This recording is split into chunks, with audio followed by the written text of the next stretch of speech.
আমার এই গানটি সেই সব বন্ধুদের জন্য যারা স্ত্রীকে কোনো মতেই কন্ট্রোল করতে পারেন না এবং কথায় কথায় স্ত্রী ঝগড়া করে এবং স্ত্রীর সঙ্গে ঝগড়া করেও পারেন না।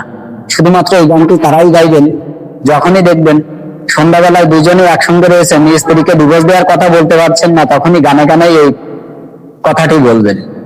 গানটি হলো, আরে তোমার দেখিতে লাগে অপূর্ব সুন্দরী, আরে হে তোমার দেখিতে লাগে অপূর্ব সুন্দরী, আমার মনে চাহি না তোমার সাথে আমি সংসার করি, আমার মনে চাহি না তোমার সাথে আমি সংসার করি। ভাই এই গানটি পুরোপুরি পেতে হলে অবশ্যই আপনারা কমেন্ট করে জানাবেন, তাদের জন্য আমি গানটি পুরোপুরি দিয়ে দেবো। আর যদি ভালো লাগে অবশ্যই কমেন্ট করে জানাবেন এবং আমাকে ফলো দিবেন আর ভিডিওটি শেয়ার করে দিবেন। ধন্যবাদ সবাইকে পুরোপুরি ভিডিওটি দেখার জন্য। Thank you.